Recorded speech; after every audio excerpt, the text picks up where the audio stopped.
Graça e paz, amados. Antes de começar, apenas 3 palavras. Eu já falei o ano passado, né? Por coincidência, o ano passado eu preguei no dia que a banda também estava aqui. E já consegui detectar alguns rostos do ano passado. E parece que cada vez está melhor, né? Cada vez que passa, vai ficando melhor. Muito bonito mesmo. Deus abençoe o ministério dos irmãos. E essa igreja aqui também é muito abençoada na área de música, né? O TBB é abençoado. Tem professores de música aí. Eu sei que os Raimundos, né? Os Raimundos, acho que tem uns Raimundos aqui na igreja, né? Um dá aula de baixo e violão, outro dá aula de bateria e tem outros músicos aqui que também ministram. Muito bom. Eu queria apenas registrar aqui, antes de começar, a presença dos meus amados irmãos que vieram lá de Caçapava. Essas ovelhas realmente gostam do seu pastor, porque eu vim para cá e eles vieram também atrás. Então, os irmãos que vieram de Caçapava, em nome da igreja, a gente agradece a visita dos irmãos. Eu também hoje conheci um irmão novo de uma cidade lá perto de Bauru, que eu não consegui decorar o nome, acho que é Café alguma coisa. Cafelândia, o Michel, né? Que veio hoje pela primeira vez à igreja. E se por acaso você está nos visitando pela primeira vez, a gente não chama aqui à frente, não, mas gostaríamos de saber se tem alguém, além do Michel, do pessoal de Caçapava, que eu detectei, que está nos visitando aqui pela primeira vez, para a gente dar um abraço em você depois. Tem alguém nos visitando pela primeira vez aqui? Não? Ou são todos de casa já, né? Amém. Ok. O tema da minha pregação é o espinho e a graça. Por que eu escolhi esse tema, o espinho e a graça? Eu escolhi esse tema porque o grande dilema do cristianismo, da mensagem cristã através das eras, é relacionar um Deus bom, um Deus santo, um Deus todo-poderoso que nos ama, com o mal e o sofrimento que a gente vê. Essa é a grande dificuldade, o grande dilema do cristianismo, ou da vida cristã. É você tentar explicar como é que você crê num Deus bondoso e todo-poderoso, que pode todas as coisas, que nos ama, ninguém tem dúvida disso, mas ao mesmo tempo relacionar isso a lutas e sofrimentos que esse povo passa. E nessa luta de séculos, de milhares de anos, podemos até colocar assim, porque a igreja está há 2000 anos na Terra, surgiu 3 propostas para explicar o sofrimento e o mal que a gente passa com um Deus soberano que a gente crê. A primeira proposta é chamada ateísmo. O ateísmo não crê em Deus, diz que Deus não existe, nega Deus e afirma o mal e o sofrimento. Diz, olha, Deus não existe. Não existe porque existe o mal e o sofrimento. Não tem como existir um Deus com o sofrimento e o mal que a gente vê no mundo. Crianças morrendo, câncer, pessoas sendo assassinadas. Então não existe Deus. Essa é a posição do ateísmo. Uma segunda corrente, chamada panteísmo, vai para o lado contrário. Eles dizem o seguinte: Deus existe. Agora o mal não existe. Geralmente são as religiões orientais, budismo, confucionismo, aquela coisa toda. Eles dizem que o mal é uma ilusão. Deus existe, mas o mal não existe. E existem aqueles que são normais, que são pessoas que pensam com lógica, que dizem, não, Deus existe e o mal e o sofrimento existem. Não temos todas as explicações para o sofrimento que nós passamos, mas temos bastante explicações. Esse é o teísmo. O teísmo que diz que Deus existe e o sofrimento e o mal também existem. E eles não são contraditórios. Existem algumas explicações para isso. Agora, colocado isso, eu queria que você desse uma olhadinha nessa pessoa. Alguém conhece essa mulher? Não. Ela se chama Fanny Jane Crosby. Os músicos aqui talvez devam conhecer ou devam ter falar de Fanny Jane Crosby. Ela é conhecida como a poetisa de Deus. Ela, quando era criança, teve um problema nos seus olhos, um problema na vista. Tipo uma conjuntivite. Algo que seria até irrelevante. Aí um médico, descuidado, passou para ela emplasto de mostarda quente. Ela nasceu num lar cristão. Seus pais eram tremendamente fiéis a Deus. Aliás, a família Crosby é uma família que deu muitos pastores, muitos teólogos, muitos missionários ao mundo. Inclusive ela. E foi colocar o emplástimo de mostarda quente nos olhos da criança, pedindo a Deus, orando a Deus que curasse a criança. E quando colocaram o emplasmo de mostarda quente na criança, aquilo que estava ruim, ficou pior. Porque ela ficou cega. E aí vem aquela, mas como que Deus permite uma coisa dessa? Um casal de Deus, um homem de Deus, uma família santa como essa, que suplicaram a Deus. E ao invés de melhorar, foi piorar. Eu falei que ela é conhecida como a poetisa de Deus, porque ela compôs mais de 500 hinos cristãos. Mais de 500. Seus hinos percorreram o mundo. Agora eu te pergunto, como é que uma pessoa que tem a sua vida mudada, destruída, eu imagino que uma situação dessa não é fácil para ninguém? Ainda mais um problema que poderia não ter nem acontecido, poderia ter sido evitado. Como é que Deus permite que ela fique cega? Ela, um pouco tempo depois, alguns anos depois, entrou numa escola, aprendeu o recém-criado, era muito novo ainda, o chamado Braille, se formou na universidade, se eu não me engano, inglês ou literatura, acho que nas duas faculdades, ela fez inglês e fez literatura, se não me falha a memória. Se formou. Depois voltou para ser professora na mesma escola que estudou. E como eu te disse, percorreu o mundo, as suas canções percorrem o mundo. Você conhece essa música?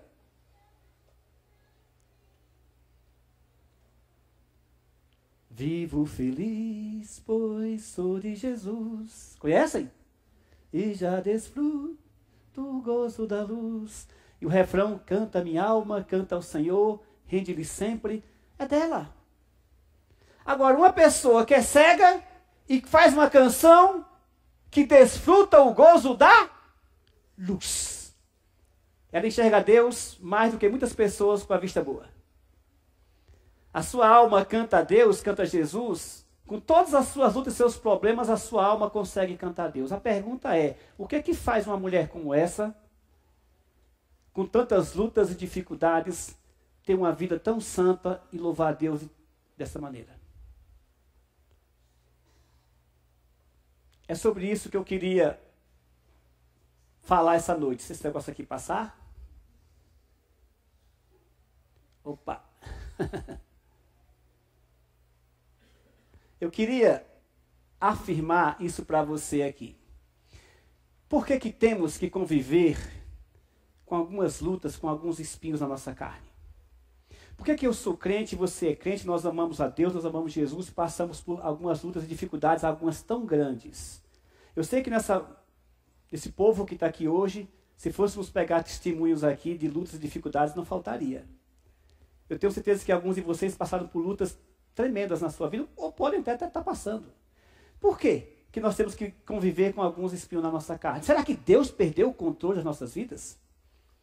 A maioria aqui sabe que eu perdi a minha segunda filha, né? Será que quando eu perdi a minha segunda filha, Deus tinha perdido o controle da minha vida? Deus não estava vendo a minha luta, meu sofrimento?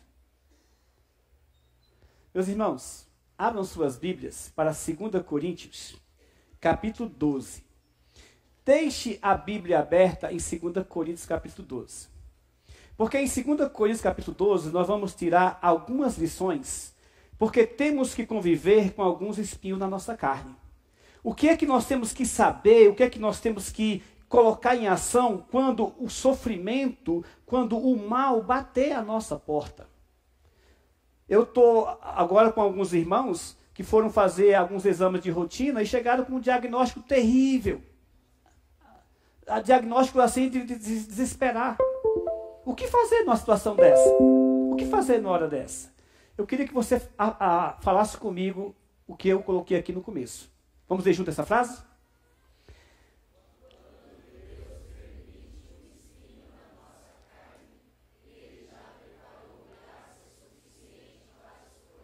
Você acredita nisso? Eu acredito nisso. Vamos ler mais uma vez? Quando Deus permite um espinho na nossa carne, Ele já preparou graça suficiente para que nós possamos suportar. Eu não sei qual é o espinho na carne que você está passando. Eu não sei qual é o espinho na carne que você tem. Eu não sei da sua luta, eu não sei do seu sofrimento, mas eu sei de uma coisa. Que se você é crente, se você entregou sua vida a Jesus Cristo, qualquer que seja a sua luta, qualquer que seja o espinho na sua carne, Deus já preparou graça suficiente para que você possa suportar. Aqui em 2 Coríntios, capítulo 12, nós encontramos o apóstolo Paulo tratando exatamente desse assunto. No versículo 1, ele diz o seguinte: se é necessário que me glorie, ainda que não convém, passarei as visões e revelações do Senhor.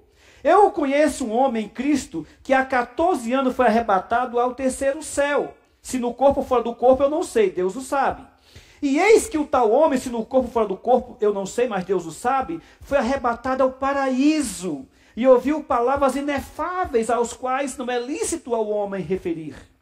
De tal coisa me gloriarei, não porém de mim mesmo, salvo nas minhas fraquezas. Pois se eu vier a gloriar-me, não serei nécio, porque direi a verdade. Mas abstenho-me para que ninguém se preocupe comigo mais do que em mim vê ou de mim ouve. E para que não me ensoberbecesse, com a grandeza das revelações, foi-me posto um espinho na carne, mensageiro de Satanás para me esbofetear, a fim de que não me exalte. Por causa disto, 3 vezes pedi ao Senhor que o afastasse de mim. Então ele me disse: a minha graça te basta, porque o poder se aperfeiçoa na fraqueza. De boa vontade, pois, mas me gloriarei nas fraquezas, para que sobre mim repouse o poder de Cristo. Pelo que sinto prazer nas fraquezas, nas injúrias, nas necessidades, nas perseguições, nas angústias por amor de Cristo. Porque quando eu sou fraco, então é que eu sou forte. Está aqui uma das passagens da Bíblia que trata desse problema. Um Deus soberano que o ama e o sofrimento que ele passa.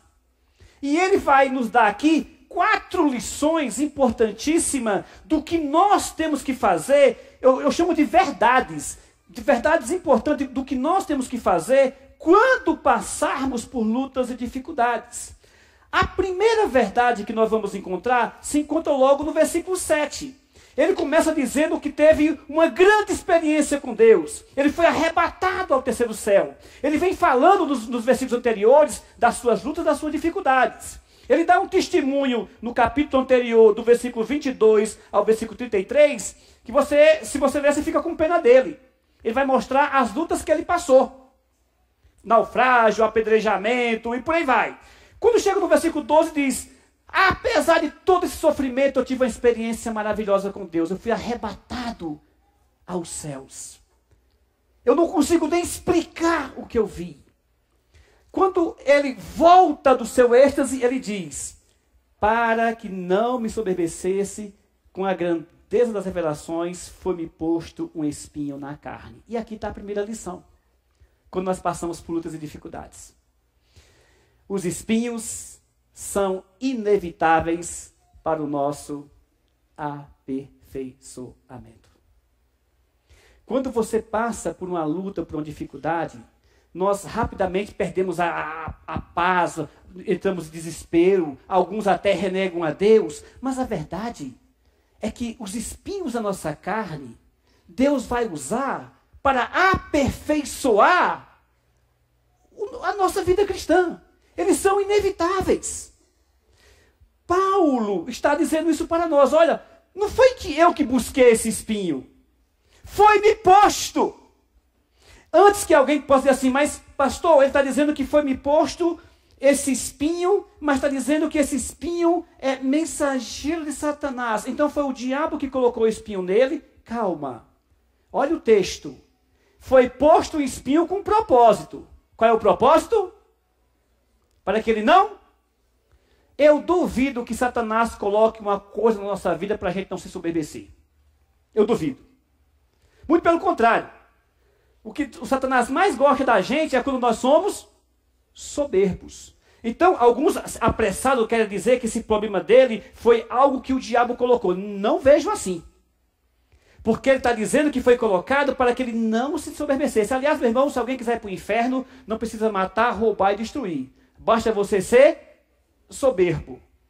Esse espinho, creio eu, e eu acho que não estou errado, foi colocado ou permitido por Deus. Era com esse espinho que Paulo iria glorificar o nome de Deus. Era com esse espinho que ele seria mais humilde, que ele ia buscar mais, que ele ia depender mais de Deus, que ele ia se humilhar mais em Deus, que ele não ia confiar em si. Eu tenho alguns espinhos na minha carne que está com mais de 20 anos que eu oro por eles. Eu achei que eu não aguentaria um dia, uma semana. Já faz 20 e tantos anos que eu caminho com eles. Eu cheguei até aqui. Porque não faltou a graça de Deus. E se tivesse tirado essas lutas da minha vida, se tivesse tirado esses espinhos, eu não seria o pastor Helder. Talvez não estivesse nem pregando mais o evangelho. Mas Deus colocou para que eu pudesse depender dele. Eu não sei qual é a sua luta, eu não sei qual é o seu espinho. Mas conversa com Deus. Procure ver se Deus não está permitindo essa luta para que você seja mais de Deus. Para que você ame mais a Deus. O apóstolo Paulo, no final, vai dizer que se gloria, agradece por essa luta que ele tem. Até hoje nós não sabemos qual é esse espinho na carne do apóstolo Paulo. Existem várias teses. Eu já li 23 teses acerca do espinho na carne. Eu já vi de diarreia, eu já vi de problema nos olhos, eu já vi de hemorroidas, eu já vi de desinteria, eu já vi de tentações sexuais, eu já vi 23 teses sobre o espinho na carne do apóstolo Paulo. Eu acho que Deus não nos revelou qual é o espinho, sabe por quê? Porque qualquer que seja o seu espinho, o que ele está dizendo aqui, serve para a sua vida. Os espinhos são inevitáveis para o nosso aperfeiçoamento. Agora você tem que entender uma coisa, meu irmão. Existe uma diferença em tentação e provação. Às vezes nós temos alguns espinhos que são tentações na nossa vida. Você está com ele porque você está sendo tentado a fazer alguma coisa ruim, alguma coisa contra a vontade de Deus, e esse espinho, é claro, te machuca, porque você é de Deus. Existe uma diferença entre tentação e provação. Tentação e provação na Bíblia são uma palavra só. Na língua grega não tem diferença de uma palavra só para as duas coisas. É a palavra pirasmos na língua grega. O que muda para saber se é uma tentação ou é uma provação é que tentação sempre vem do diabo. E provação sempre vem de Deus. Ou na maioria das vezes de Deus. Porque Deus prova. O diabo é o contexto que vai determinar. Por exemplo, nessa passagem aqui, alguns dizem que é de Satanás, como eu falei, mas estão errados. Porque o espinho foi colocado para que ele não se ensoberbecesse. E quem não nos quer soberbo é Deus, e não o diabo. Então, o contexto é que determina o que é provação ou o que é tentação. Quando é tentação, é do inimigo. Por exemplo, Jesus foi tentado no deserto por Satanás. Ali é tentação. Porque tentação é para você fazer algo contra a vontade de Deus. Provação é o contrário. Provação é para saber se nós somos de Deus. Aliás, irmãos, Deus não nos prova para Deus saber se nós somos dele. Não. Deus não nos prova para nós sabermos se somos de Deus. Quem estava hoje aqui de manhãzinha, ouviu o devocional do pastor Jefferson, quando ele falou da heresia de Colossos. Foi isso que ele falou? Hoje de manhãzinha? E uma das coisas da heresia do Colosso, em resumo, era achar que Cristo não era suficiente. Que Cristo não era suficiente para as nossas vidas. E o pastor Jefferson disse hoje de manhãzinha, são nas provações, nas dificuldades, que nós provamos se somos de Deus ou se não somos de Deus. Quem estava hoje de manhãzinha ouviu essa pregação do pastor Jefferson. É exatamente isso que eu estou falando aqui. Quando eu passo por uma luta e alguma dificuldade, eu procuro educar meu coração, minha mente e meu espírito para saber que com aquela dificuldade, ela é necessária para o meu aperfeiçoamento. A maioria dos irmãos sabem que eu fui secretário municipal da minha cidade, a maioria dos irmãos sabem que eu fui chefe de gabinete da minha cidade. Quando nós chegamos no poder, eu era o segundo homem em poder da minha cidade. Tinha o prefeito, depois quem mandava era eu. Quando eu estava lá na prefeitura, com um ano que eu estava na prefeitura, eu percebi que nós éramos igual aos outros. A gente fazia as mesmas coisas que os outros, que nós condenávamos. E eu percebi que ali não era meu lugar. Então eu desisti e fui estudar num seminário para ser pastor. O prefeito nem deu minha demissão, porque achava que não, isso é coisa do Helder é assim mesmo, daqui a pouco ele volta, não demita ele não, para achar que ele volta. Ele está com 25 anos que ele estava esperando voltar. Só que houve uma mudança radical na minha vida. Eu cheguei lá, como cristão, achando que a gente ia mudar o mundo. E vi que não tinha jeito, o mundo é que estava mudando a gente. Então eu pulei fora. Com um ano que eu estava lá, pulei fora. E olha que nós lutamos contra Tasso Gereissati, Ciro Gomes, Fagner, o cantor Fagner, e vencemos. Quando nós chegamos lá, eu disse, puxa, lutei, isso aqui não é meu lugar. E fui para um seminário estudar. Só que eu abri mão de um padrão de vida que nós tínhamos lá em cima e fui estudar num seminário ganhando um salário mínimo, com uma mulher e 2 crianças pequenas. Aí, do bife com manteiga, eu passei para ovo. E aí, eu me lembro de um dia que minha esposa chegou para mim e disse, Helder, não tem nada para comer. Nada. E não tinha mesmo, não. E ela nunca tinha passado necessidade. Obrigado, porque está quente mesmo. E ela nunca tinha passado necessidade. Eu já sabia o que era fome, mas ela não sabia. Meus irmãos, eu me lembro de um dia que ela chegou para mim e disse, não tem nada para amanhã. E aí me deu medo. Meu pai do céu, e agora? Com 2 crianças, se for só eu e ela, tudo bem, mas 2 crianças pequenas. Eu lembro que ela se acordou de madrugada, eu vi ela descer da cama e se ajoelhar e orar. Porque ela ia passar o primeiro dia de fome na vida dela. Com os meus filhos. Agora, olha o que Deus é capaz de fazer. Teve um pastor que foi pregar em Manaus, pastor Jaime Augusto, foi pregar em Manaus. E lá em Manaus, uma irmãzinha daquelas santas da igreja, pegou uma caixinha de margarina Primor e fez assim colocou umas cores lá dentro e entregou para o pastor Jaime, pastor Jaime, que citar o nome do nome agora. Entregou para o pastor Jaime. Pastor, leva essa caixinha de margarina, com várias cores dentro, com lanche, bolacha, café, e o senhor dá para quem o senhor quiser lá no seminário. Aí o pastor Jaime veio de Manaus, lá para o Cariri, no Ceará, guardou a caixa lá e esqueceu. Naquele dia, ele se lembrou de dar a caixa. Aí mandou a caixinha de margarina Primor, 7 horas da manhã, nunca vou esquecer, 7 horas da manhã, de uma segunda-feira, mandou essa caixinha pelo motoboy. Como o motoboy tinha que trabalhar, levou cedinho. Eu estava dormindo quando apertaram a campainha. Ué, foi isso. Cheguei lá, uma caixinha, nunca vou esquecer, uma caixinha de margarina Primor, com café, com bolacha, com açúcar e tal. Tomamos o melhor café que nós tínhamos tomado em Juazeiro do Norte, naqueles 2 anos que nós estávamos por lá. Sabe o que é isso, irmão? Deus permitiu um espinho, Deus permitiu um medo, Deus permitiu a dificuldade para dizer, olha, confia em mim. Já se passaram mais de 20 anos. E até hoje, Deus tem sustentado, Deus tem livrado, Deus tem abençoado, Deus tem suprido as necessidades. Eu não sei qual é o seu espinho, mas eu sei que se você está com uma luta na sua vida, veja desse ângulo. Ele é inevitável para o seu aperfeiçoamento. Ele é inevitável para o seu crescimento. Nem toda provação é ruim, meu irmão. Quando é de Deus, é boa. Porque você vai sair dela melhor do que quando entrou. Você crê nisso? Segunda verdade. Os espinhos aperfeiçoam o poder de Deus na nossa vida. O apóstolo Paulo está dizendo no versículo 7 que foi colocado espinho na carne dele. No versículo 8, ele orou a Deus 3 vezes pedindo ao Senhor que o afastasse de mim. E Deus respondeu a ele, Paulo, a minha graça te basta, porque o poder se aperfeiçoa na fraqueza. Os espinhos aperfeiçoam o poder de Deus na nossa vida. Meus irmãos, esse homem, quando voltou do coma, se converteu. Hoje ele dá palestras aí por todo canto do Brasil. E ele disse mais ou menos o que o apóstolo Paulo disse e o que eu estou dizendo aqui.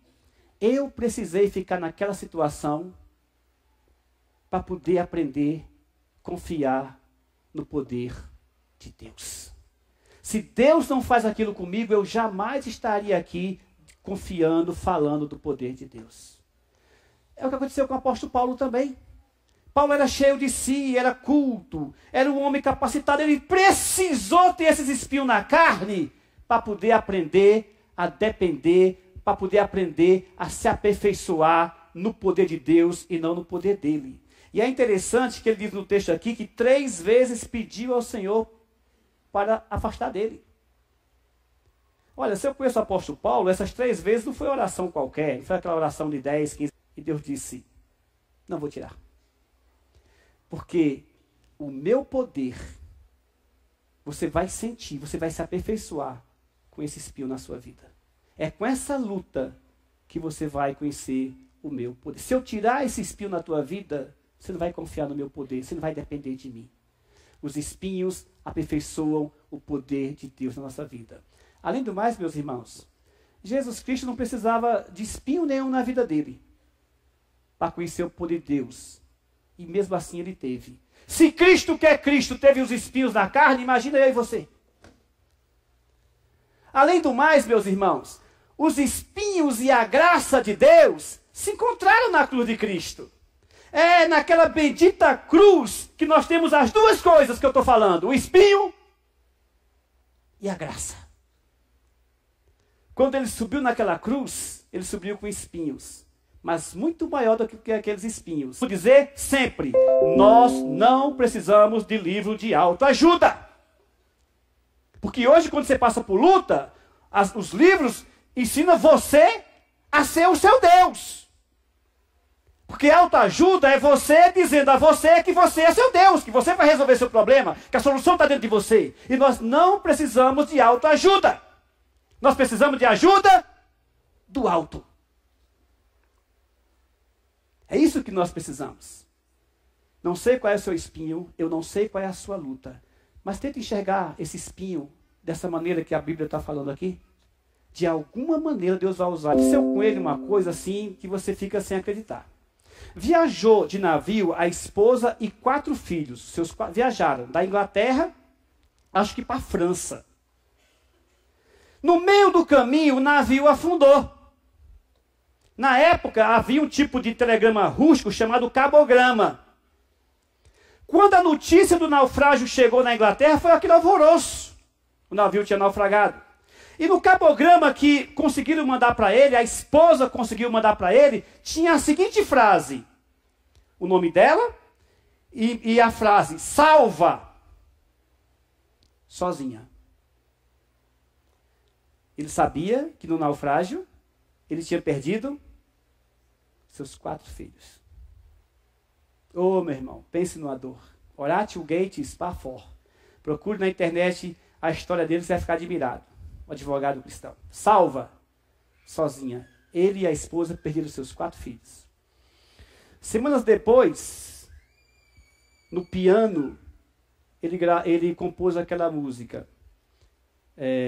Se doa mais forte puderes gozar. Conhecem? Se doa mais forte sofrer, ou seja o que for, tu me fazes saber. E por aí vai. Até eu não lembro nem a música dele direito. Enfim. Como é que ele consegue compor uma música dessa depois de perder 4 filhos? Eu sei a resposta. Porque o poder de Deus sustenta a vida dele, apesar da dor e do sofrimento. Porque a graça de Deus sustenta ele, apesar da dor e do sofrimento. Mas há uma terceira verdade que eu queria falar para vocês.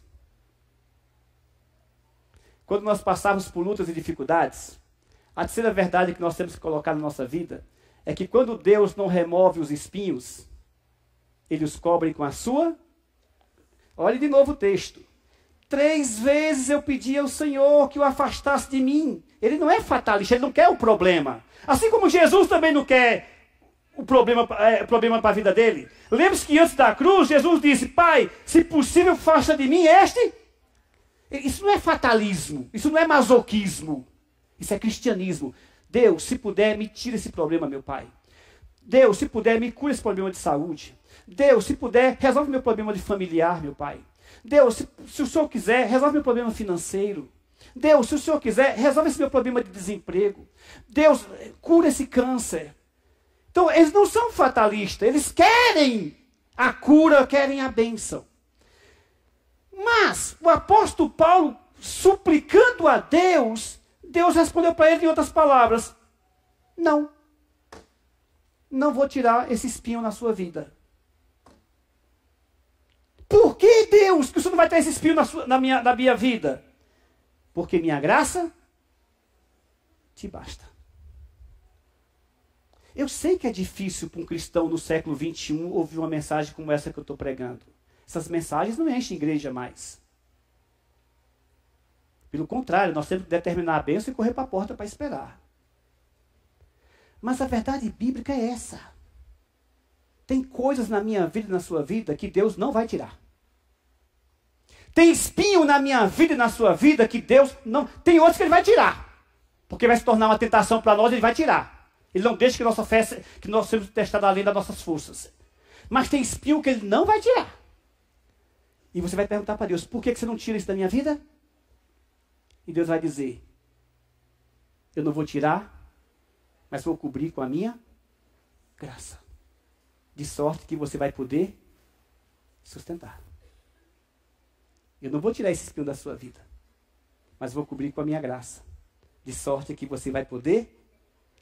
O reverendo João Arantes, quem conheceu o João Arantes, um dos maiores pastores que esse país teve. O filho dele, quando tinha 30 anos, faleceu aqui nessa rodovia aqui que vem lá da Embraer. O pastor João Arantes me contou que foi a maior provação da vida dele. O irmão dele me disse que quando chegou aqui em São José dos Campos, encontrou ele deitado no chão, sem forças, e chorava, desesperado. O pastor João diz, olha, ele pastoreou mais de 50 anos, o reverendo João Arantes, morreu ano passado, mais de quase 60 anos de ministério ele teve. Ele me disse, pastor Helder, onde eu mais senti o poder de Deus foi naqueles dias em que eu supliquei pelo meu filho e não teve jeito. Que eu não tinha forças para continuar no ministério. Eu sei que eu levantei e continuei mais 30 anos porque a graça de Deus me sustentou. E veja uma coisa interessante na sua tradução, talvez seja mais clara que a minha. Volta para a Bíblia.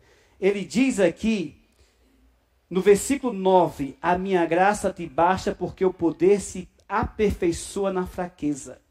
De boa vontade mais me gloriarei.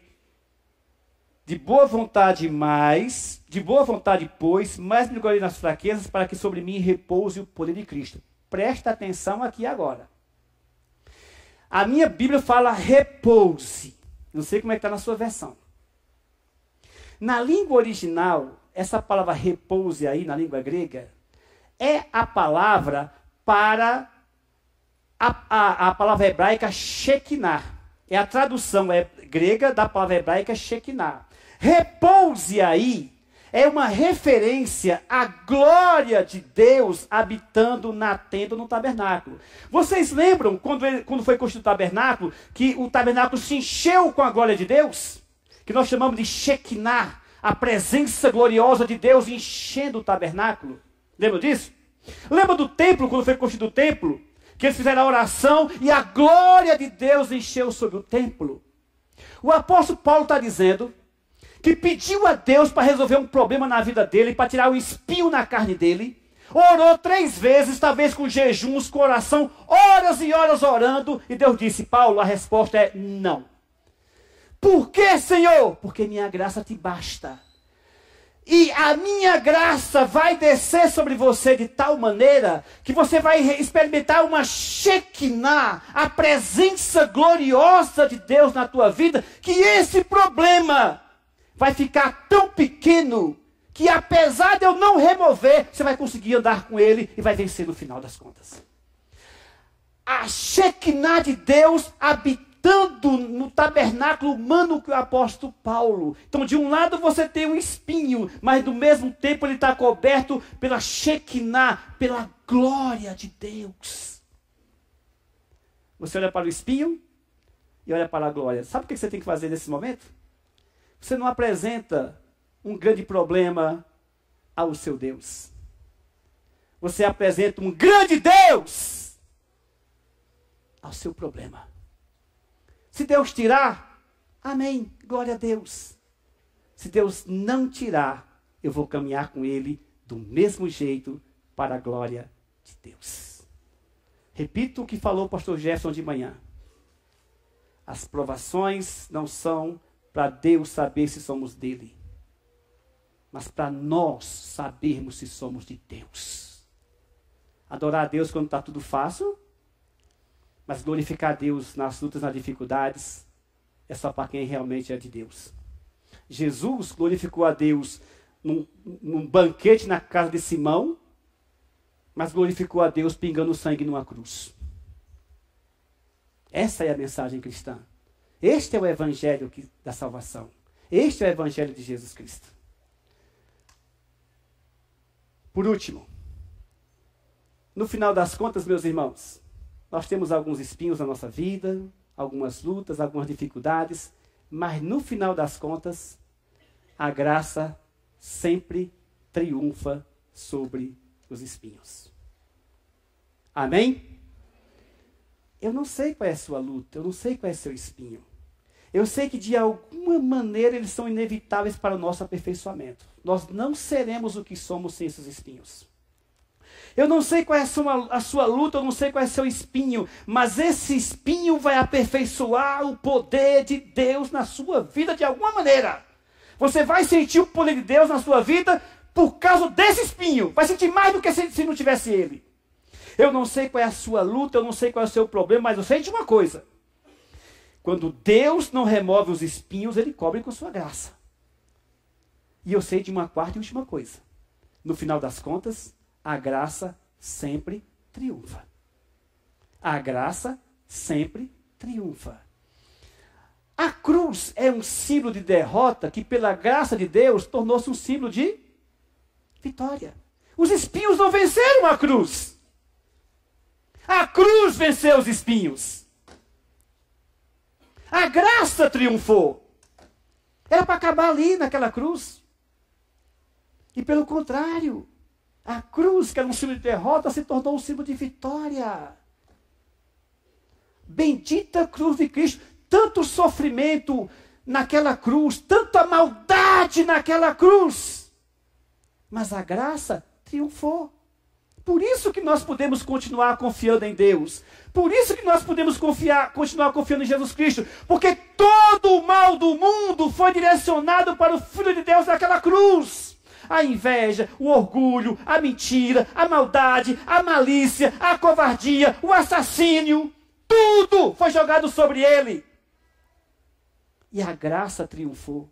E Jesus nos diz que com ele nós somos mais do que? Eu não sei qual é a sua luta, nem hoje, nem a passada, nem a futura. Eu só sei que de alguma maneira a graça de Deus vai descer sobre nós. A Shekinah de Deus vai descer sobre você. E de alguma maneira nós vamos sair mais do que vencedores. Porque a graça sempre triunfa.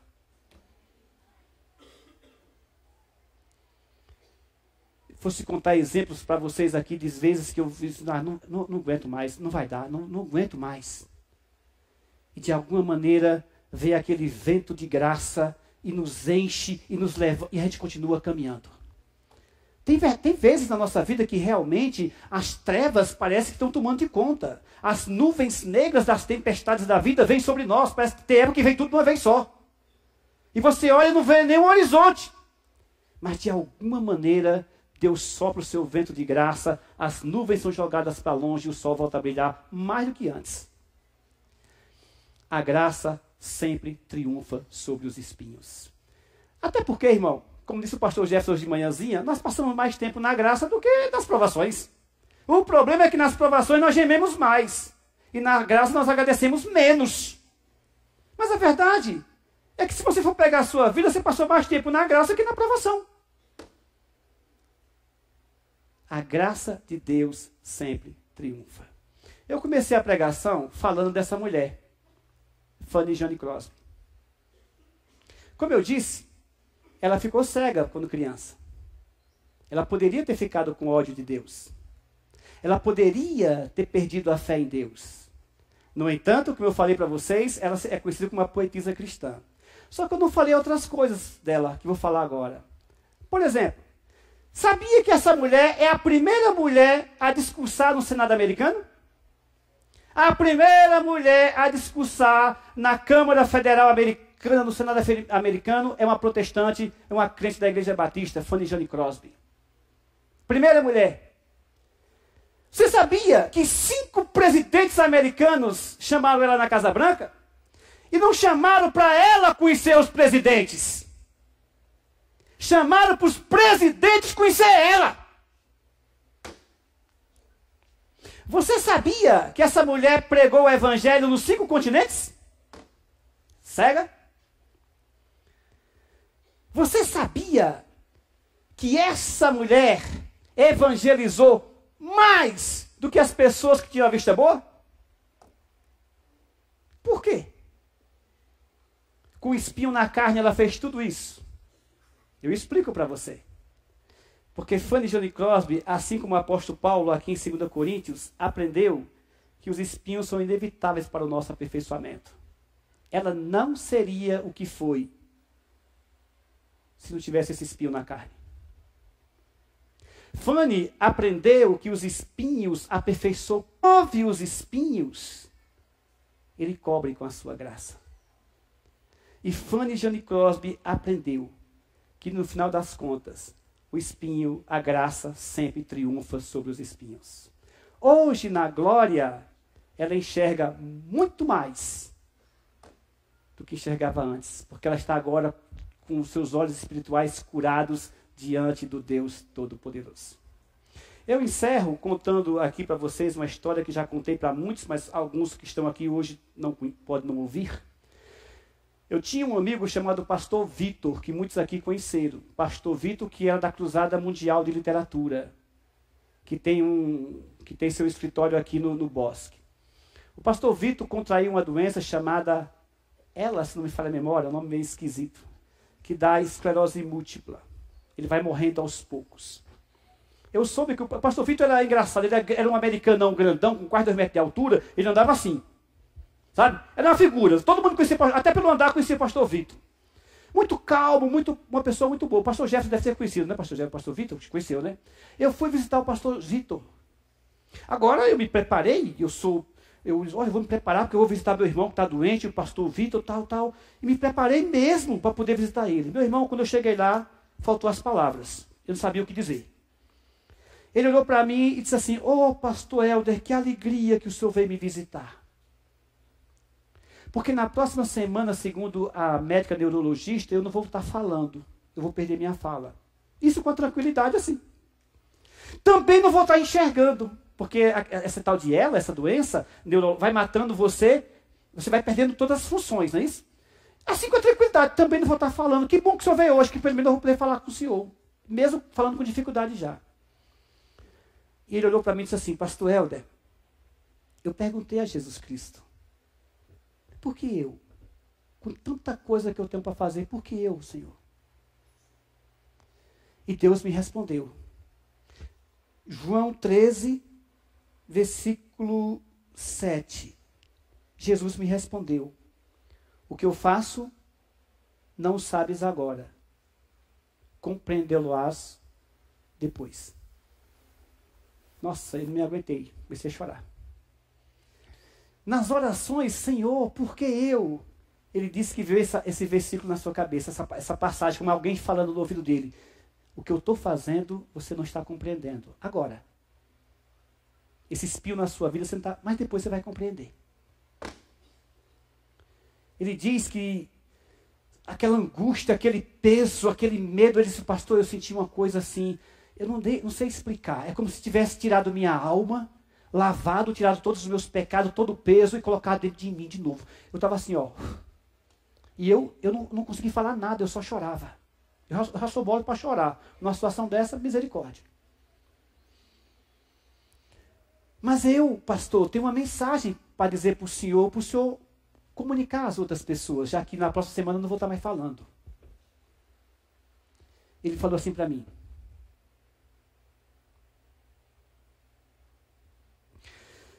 se Deus quiser, se Deus quiser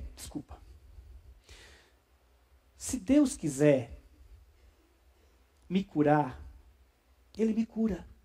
Porque Ele tem poder para qualquer coisa. Se Deus fizer isso, vocês vão ver a glória de Deus em mim. Porque Ele vai assombrar o mundo, mais uma vez, vai assombrar a medicina. Se Deus quiser me curar, Ele me cura. E o senhor, pastor Helder, e os outros vão ver a glória de Deus em mim. Mas se Deus não quiser, ninguém pode fazer nada. Se Deus não quiser, Ele não me cura. Mas tem uma coisa. Eu vou ver a glória de Deus. Diga isso, pastor. E quando eu posso, eu digo. Se Deus quiser me curar, Ele me cura e vocês vão ver a glória de Deus em mim. Se não quiser me curar, Ele não me cura. Mas eu vou ver a glória de Deus. Eu não sei qual é o seu espinho. Eu não sei qual é a sua luta. Eu sei que no final das contas, a graça sempre triunfa sobre os espinhos. Você não tem motivos de perder a fé. Você não tem motivos de duvidar de Deus. Você não tem motivos de ficar chateado com Deus. Aquela cruz é a maior resposta de que a graça de Deus triunfa sobre os espinhos. Posso ouvir um amém? Vamos orar. Senhor, nós vivemos tempos difíceis, em que a Tua pessoa, a Tua graça, a Tua majestade, o Teu poder são questionados todos os dias. 2000 anos se passaram e a Tua igreja verdadeira continua aqui pregando este evangelho. 2000 anos se passaram e nós continuamos afirmando que Deus existe, que Deus é bom, que Deus é todo-poderoso e que Deus nos ama. E que não há problema aqui que Deus não possa resolver. E nenhum problema, nenhuma provação, nenhum espinho é capaz de nos afastar da graça de Deus. Nós continuamos crendo que a graça triunfa sobre os espinhos. Nós continuamos crendo na vitória da cruz. Pedimos que o Senhor retire de nós toda luta, toda batalha, todo espinho, toda dificuldade. Porque o Senhor pode fazer isso. Mas se o Senhor não retirar, nos ajuda a enxergar o Teu poder. Nos ajuda a sentir a Tua presença gloriosa. Nos ajuda a sentir a Tua graça. Para que, meu Pai, continuamos caminhando na Tua presença, testemunhando o Teu amor, a Tua graça, a Tua misericórdia nas nossas vidas. Até o dia que o Senhor vier nos buscar, vier buscar a Tua igreja, quando nós estaremos contigo para sempre, pelos séculos dos séculos. Amém. Deus abençoe, irmão.